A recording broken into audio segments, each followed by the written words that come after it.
कई वर्ष पहले एक घने जंगल में चार चोर रहते थे। चुराया हुआ धन वे एक साधारण से बर्तन में रखते थे, लेकिन उसकी हिफाजत जान से भी ज्यादा करते थे।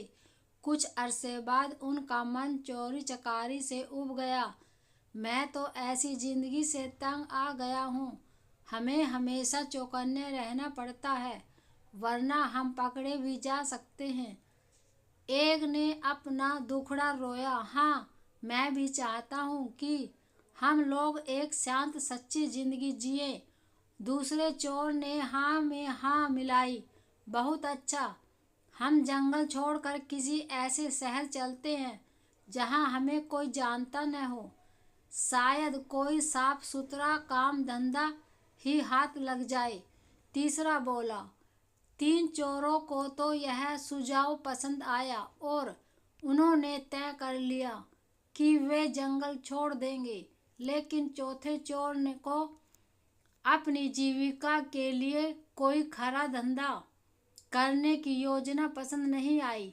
उस समय तो वह चुप रहा, लेकिन उसने बर्तन में रखे पैसे चुरा कर भाग जाने का इरादा कर लिया। वह सही मौके का इंतजार करने लगा।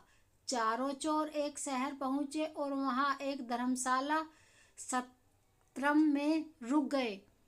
उनमें से दो शहर के बारे में कुछ जानकारी हासिल करने निकल पड़े। जल्दी ही उन्होंने एक वृद्ध औरत का घर देखा, जो आरामदायक तो लगता ही था, उनके लिए ठीक भी था। दोनों ने सत्रम लौटकर अपने साथियों से वृद्धा के घर जाकर जिक्र किया। वे भी सहमत हो गए और चारों चोर उस घर के लिए निकल पड़े। हम चारों व्यापारी हैं, एक चोर बोला, और इस शहर में कुछ काम धंधा शुरू करना चाहते हैं। हमें आपका घर पसंद आया और इसके लिए कुछ कमरे किराए पर लेना चाहते हैं। हम जब तक यहाँ रहेंगे आपको अच्छा किराया देते रहेंगे। दूसरा बोला। बुढ़िया बहुत खुश थी और उसने अपने मेहमानों की खूब खातिरदारी की। आप यहाँ जब तक चाहे रह सकते हैं। वह मुस्कुराई। वह प्रसन्न हुई कि उसे अच्छे किराएदार मिल गए हैं। चारों चोर पता लगा चुके थे कि वह बहुत नेक और सच्ची औरत है, जिसे पराई दौलत का लालच नहीं है। इसलिए उन्होंने अपना पैसों से भरा बर्तन बुढ़िया को संभालने के लिए दे दिया। कृपया इस बर्तन को ध्यान से रखिएगा। एक ही शर्त है, इसे देना तभी जब हम चारों साथ में इसे मांगने आए। ठीक है, बुढ़िया ने बर्तन लेते हुए कहा।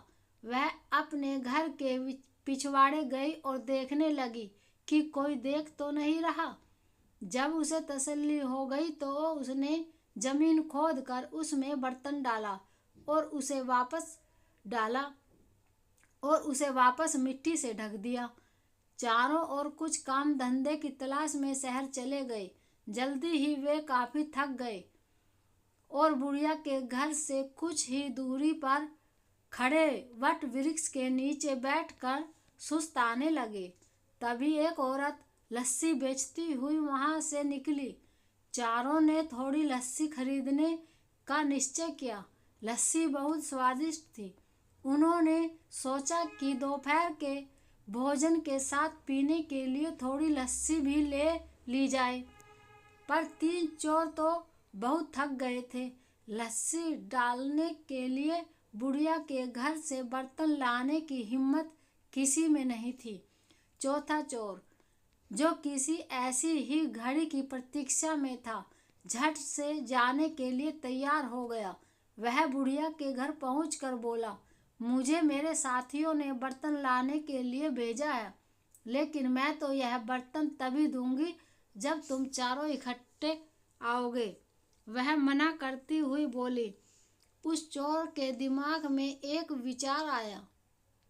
मेरे साथी यहाँ से कुछ ही दूर केले के पेड़ तले बैठे हैं, आप खुद ही पूछ लें। उसने राय दी। बुढ़िया घर से बाहर निकली। उसने तीनों को पेड़ के नीचे बैठे हुए देखा। क्या आपने अपने दोस्तों को बर्तन लाने भेजा है? वह चिल्लाई। जी, कृपया उसे दे दीजिए। तीनों चोरों ने जवाब दिया। बुढ़िया ने सोचा कि उन्हें अपना बर्तन किसी कार्य हेतु चाहिए होगा, जो उन्होंने अपना विश्वसनीय साथी भेजा है। उस चोर को फावड़ा देती हुई वह बोली कि पिछवाड़े से खोद कर बर्तन निकाल ले। इतना कहकर वह अपने घर के कामों में उलझ गई। चोर ने बर्तन निकाला और चुपके से पीछे दरवाजे बाहर खड़ा हुआ। इस बीच उसके दोस्त चिंतित हो गए। काफी वक्त बीत चुका था और उनके साथी का कुछ पता नहीं था। तीनों बुढ़िया के घर गए। हमने अपना साथी एक बर्तन लाने भेजा था, वह कहाँ है? उन्होंने पूछा। मैंने तो बहुत पहले ही उसे बर्तन खोदने के लिए गुदाली दी थी, उसने आपको बर्तन नहीं दिया? बुढ़िया हैरान थी। तीनों चोर समझ गए कि उनके साथी ने उन्हें धोखा दिया है। हमने आपको कहा था कि बर्तन तभी देना जब हम चारों आपके पास आए। आपने हमारी बात नहीं मानी। हमें लगता है हमारे साथी ने आपके साथ मिलकर हमारा पैसा हथियाने का षड्यंत्र रचा है, वे बोले। बुढ़िया बहुत दुखी हुई। वे तीनों उसे शहर के न्यायाधीश के पास ले गए और उसकी शिकायत की। न्यायाधीश ने फैसला दिया कि बुढ़िया की लापरवाही की वजह से तीनों को नुकसान हुआ है, इसलिए सारा हर्जाना बुढ़िया को ही भरना होगा। बुढ़िया रोती हुई घर लौट आई। इस बीच राजा और उसका मंत्री भेष बदलकर अपनी प्रजा की परेशानियों जानने शहर के दौरे पर थे। इस बात का किसी को भी पता नहीं था। बुढ़िया को देखकर वे रुक गए और उसके रोने का कारण पूछने लगे। उसी समय आसपास ही कुछ लड़के खेल रहे थे और उनका अगुआ था रामन।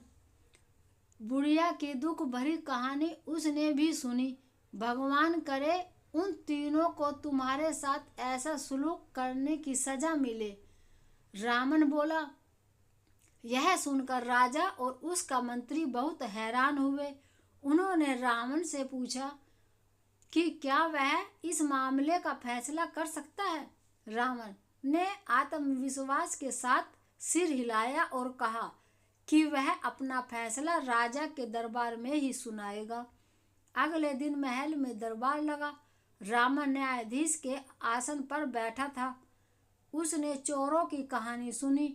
तुम्हारी शर्त यही थी न कि बुढ़िया वह बर्तन तुम्हें तभी दे जब तुम चारों उसे लेने आओ। रावण के प्रश्न पर तीनों ने हामी भर दी। बहुत अच्छा, वह शर्त पूरी करने के लिए तैयार है, पर यहाँ तो तुम सिर्फ तीन हो। जाओ अपना चौथा साथी लेकर आओ जिससे शर्त पूरी की जा सके। रावण ने आदेश दिया। शाबाश, क्या फैसला दिया है। राजा ने रावण की भूरी प्रशंसा की। तुम छोटे हो पर हो समझदार। आज से तुम मर्यादा रावण के नाम से जाने जाओगे और हमारे दरबार में ऐसे मुकदमों के फैसले क्या करोगे। यह कहानी अच्छी लगी लाइक शेयर और सब्सक्राइब करें। Thank you.